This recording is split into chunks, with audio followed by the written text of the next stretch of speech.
Página 1. Max Planck. La teoría cuántica, Alberto Pérez Izquierdo, 2012. La revolución de lo muy pequeño. Grandes ideas de la ciencia. Max Planck ha sido a menudo caracterizado como un revolucionario a su pesar. En 1900 postuló la idea de que la energía no se emite de forma continua sino por medio de paquetes o cuantos. A la estela de esta hipótesis radical se gestó la mecánica cuántica, la teoría que, junto con la relatividad, sustenta la visión moderna del universo. La mecánica cuántica dirige su mirada al terreno de lo microscópico y algunos de sus postulados son tan asombrosos que el propio Planck confesó a menudo sentirse superado por las consecuencias de sus hallazgos. Maestro de maestros, pilotó la ciencia alemana durante décadas y mantuvo viva la llama de la razón en los años tenebrosos del nazismo. Introducción.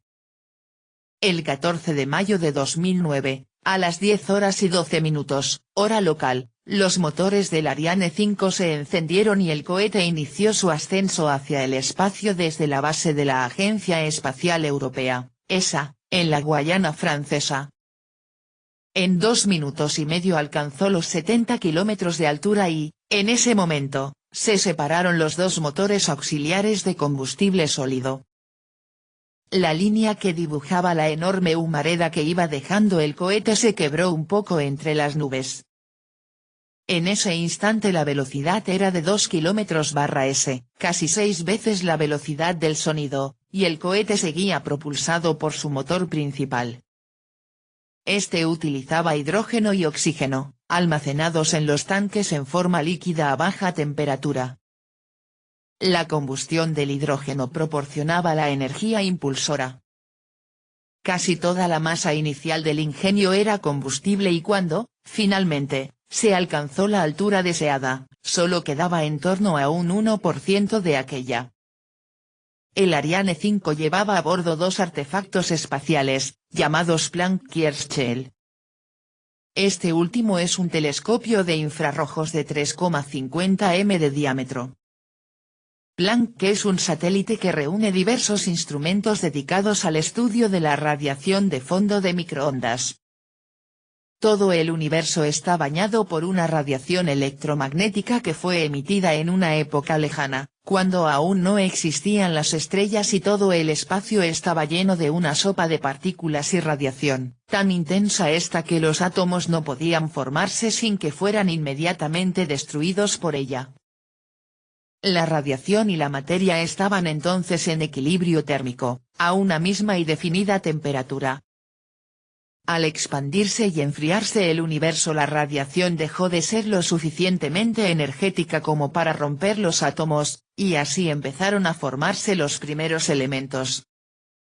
La radiación empezó entonces a vagar por el universo libremente, sin interaccionar con la materia. Esa radiación la percibimos hoy en día como una señal de microondas que viene de todas partes con la misma intensidad. El destino final del satélite Planck era el segundo punto de Lagrange del sistema Sol-Tierra, a 1,5 millones de kilómetros de nuestro planeta. Por comparación, recuérdese que la distancia entre la Tierra y la Luna es de 380.000 kilómetros. Cuando un cuerpo se sitúa en un punto de Lagrange, la atracción gravitatoria de los dos cuerpos en torno a los que gravita es tal que las posiciones relativas de los tres cuerpos permanecen siempre igual. En el caso de Planck, alcanzado ese punto, el satélite mantiene siempre la misma posición relativa respecto del Sol y la Tierra. Desde esa situación privilegiada, Planck puede medir continuamente la radiación de fondo de microondas. La radiación de fondo de microondas es una radiación térmica, similar a la que emiten los cuerpos calientes. Max Planck estudió las características de la radiación térmica durante gran parte de su vida, en concreto, la que conocemos como radiación de cuerpo negro. En el año 1900, varios físicos experimentales habían medido con precisión cómo cambia la intensidad de la radiación de un cuerpo caliente en función de su temperatura y de la longitud de onda. Uno de ellos, Heinrich Rubens, comunicó personalmente a Planck el 7 de octubre que las últimas medidas se desviaban de las fórmulas previamente propuestas. Probablemente ese mismo día, Planck encontró una fórmula matemática que se ajustaba perfectamente a los resultados experimentales. Esta fórmula, conocida como ley de Planck, ha resistido todas las pruebas experimentales realizadas desde entonces. La radiación de fondo de microondas se ajusta a ella con precisión. El hallazgo de Planck fue una mezcla de disposición de los datos adecuados, sabiduría, capacidad e inspiración. Dispuso de los datos antes que nadie porque los físicos más avanzados de la época trabajaban en su entorno sabiduría, porque conocía a fondo el problema y los avances teóricos más recientes que había sobre él capacidad, porque tenía una sólida formación matemática, e inspiración porque cuando escribió su fórmula en un papel por primera vez no lo hizo mediante una demostración rigurosa, como consecuencia inevitable de primeros principios, sino para ver si modificando un poco una ley previa podía reproducir los experimentos. Fue, por tanto, un descubrimiento empírico. Desde el mismo momento en que Max Planck obtuvo su fórmula, se centró en la tarea de darle un sentido físico, de encontrar una deducción de ella a partir de primeros principios. Utilizó para ello la física más puntera de su tiempo, la electrodinámica de Maxwell y Hertz, por un lado, y el segundo principio de la termodinámica y el concepto de entropía, por el otro. También hizo uso de la interpretación probabilística que de esta última había propuesto unos años antes el austríaco Ludwig Boltzmann. De forma un tanto inadvertida, y ese fue a la larga el paso más trascendente, introdujo por último, una hipótesis que se bautizó como hipótesis cuántica. Según esa hipótesis, la energía mecánica de un oscilador, por ejemplo, un cuerpo unido a un muelle, no puede tener un valor cualquiera, sino que está restringida a múltiplos de una cantidad elemental, el cuanto. Un cuanto de energía es proporcional a la frecuencia V con la que vibra el oscilador. E es igual a h multiplicado por V. La constante h que determina la proporcionalidad entre la energía y la frecuencia es conocida como constante de Planck. Según parece, la letra h fue escogida por Planck como símbolo de la palabra alemana Hilfen, que significa ayuda. Las consecuencias de la hipótesis cuántica tardaron un cuarto de siglo en aflorar plenamente.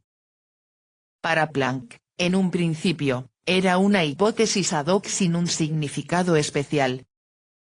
Sin embargo, varios físicos de principios del siglo XX pusieron de manifiesto que, en realidad, la hipótesis no era conforme a la física clásica.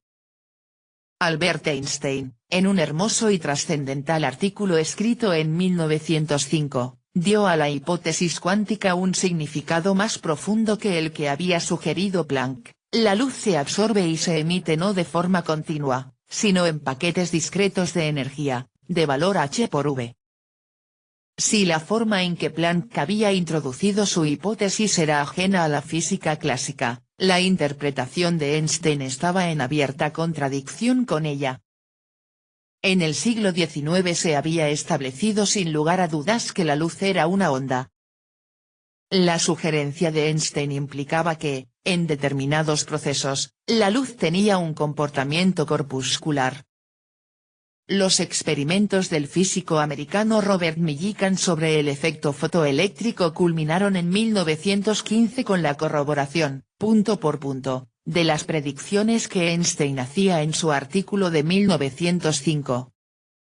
Hay que resaltar que cuando Millikan inició sus experimentos sobre el efecto fotoeléctrico lo hizo con la intención expresa de rebatir la hipótesis corpuscular de Einstein.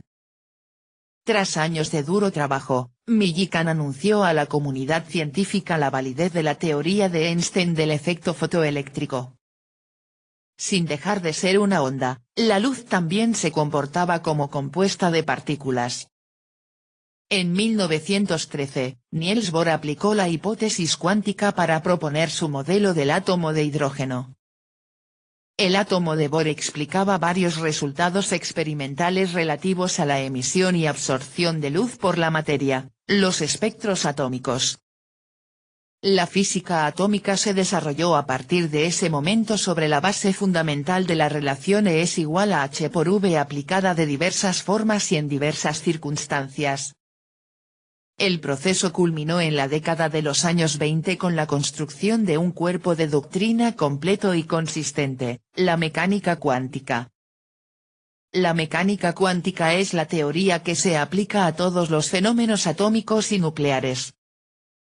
Es uno de los pilares de la física contemporánea. Max Planck no tomó ya parte en la elaboración de la mecánica cuántica, que fue obra de físicos más jóvenes, como Heisenberg, Schrödinger, Dirac, Born, Jordan o Pauli.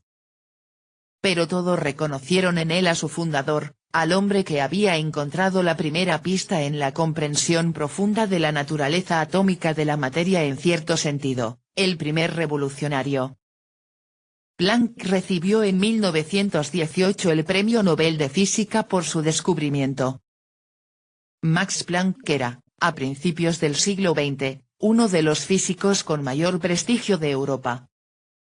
Fueron notables sus contribuciones a la termodinámica, rama de la física que dominaba como nadie. Impulsó y contribuyó al desarrollo de la teoría de la relatividad. Y, como fruto colateral de su trabajo sobre el cuerpo negro, legó a la física dos constantes universales, además de las ya conocidas.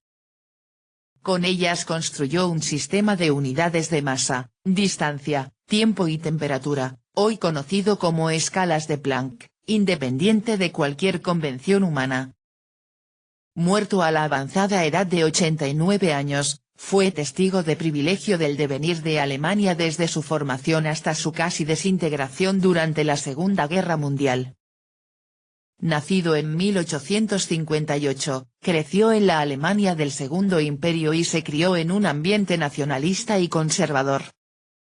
Vivió el esplendor industrial, científico y tecnológico de su país y llegó a ocupar puestos de responsabilidad tanto en la universidad, fue rector de la Universidad de Berlín, como en las diversas organizaciones científicas alemanas.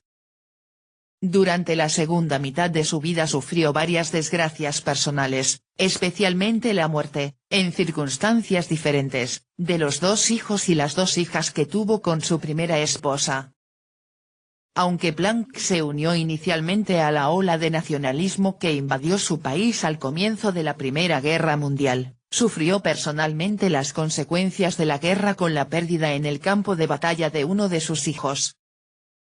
Ocupó una posición muy influyente en la política científica y en la ciencia alemana de entreguerras, una época difícil por la falta de recursos y la continua inestabilidad política y social. Finalmente, tuvo una relación convulsa y compleja con el régimen de Hitler. Al final de la Segunda Guerra Mundial perdió a otro de sus hijos varones, Erwin, ejecutado por los nazis. Erwin fue acusado de participar en la conspiración organizada por un grupo de militares y civiles opositores, en julio de 1944, en la que el coronel Stauffenberg intentó matar a Hitler, la llamada Operación Valquiria. Toda la influencia que Planck podía tener fue insuficiente para salvar la vida de su hijo. Max Planck se preocupó también por los aspectos filosóficos de la ciencia. Mantuvo una intensa polémica con uno de los más prestigiosos filósofos de su tiempo, Ernst Mach, sobre la naturaleza de la investigación científica. En sus últimos años escribió varios ensayos sobre ciencia, filosofía y religión que tuvieron gran acogida entre el público no especializado. La física cuántica cambió nuestra concepción del mundo natural. También ha dado lugar a numerosas innovaciones tecnológicas que han conformado la civilización actual. Pero por cada descubrimiento que realizamos surgen decenas de nuevas preguntas. Max Planck sentía en su interior esa acuciante necesidad de comprensión del mundo y sus fenómenos que lleva a los hombres de ciencia a trabajar incansablemente. La búsqueda de la verdad con mayúsculas, de lo absoluto, fue una guía constante en su azarosa vida. El Ariane 5 despegó impulsado por cientos de toneladas de combustible, pero también por nuestras ideas y el deseo de conocer el mundo que habitamos. 1858 El 23 de abril nace Max Carl Ernst Ludwig Planck en Kiel. 1889 Tras unos primeros pasos académicos en Múnich y Kiel, Planck sucede a Gustav Kirchhoff como profesor de física teórica en Berlín. 2 años más tarde sería nombrado catedrático. 1895 Planck es nombrado editor de la prestigiosa publicación científica Annalen der Physik, cuyas páginas iban a acoger artículos seminales en física relativista y cuántica a lo largo de las décadas de 1910 y 1920. 1900 El 19 de octubre. Planck presenta su ley de la distribución espectral de la radiación de cuento negro, conocida desde entonces como Ley de Planck, en la reunión quincenal de la Sociedad de Física de Berlín. Un par de meses más tarde, el 14 de diciembre, hace lo propio con la hipótesis cuántica en una ponencia en la misma institución. 1909 Muere Marie Planck, de soltera Merck. Un año después, Planck contraerá segundas nupcias con una sobrina de aquella, Marga von Wessin. 1913 Planck es nombrado rector de la Universidad de Berlín. 1914 A los 4 meses de iniciarse la guerra, Planck firma, junto con otros 92 intelectuales alemanes, el Manifiesto Nacionalista Llamamiento al Mundo Civilizado, más conocido como Manifiesto de los 93, en defensa del rol alemán en el conflicto. 1916 Muere en la batalla de Verdun Karl Planck, hijo mayor de Max Planck. Al año siguiente muere Grete, una de sus 2 hijas. 1919 Planck es galardonado con el Premio Nobel de Física por su introducción de la hipótesis cuántica. Muere su otra hija, Emma. 1933 En su rol de presidente de la Sociedad Kaiser Guillermo para el Avance de la Ciencia, Planck se entrevista con el recién nombrado canciller de Alemania, Adolf Hitler, para advertirle del grave perjuicio que el antisemitismo estaba provocando en la ciencia alemana. En un encuentro posterior con su colega Werner Heisenberg, Planck le confiesa, no hay lenguaje con el que pueda uno entenderse con semejante hombre. 1945 Erwin Planck es ejecutado por los nazis. De los 5 hijos de Max Planck, solo Hermann, el menor, sigue aún con vida. 1946 La Sociedad Kaiser Guillermo para el Avance de la Ciencia pasa a llamarse Sociedad Max Planck para el Avance de la Ciencia. 1947 El 4 de octubre muere Max Planck en Gotinga. 1958 En abril se celebra en Berlín el centenario del nacimiento de Planck. En los actos participan científicos y autoridades políticas de las 2 Alemanias. Página 12.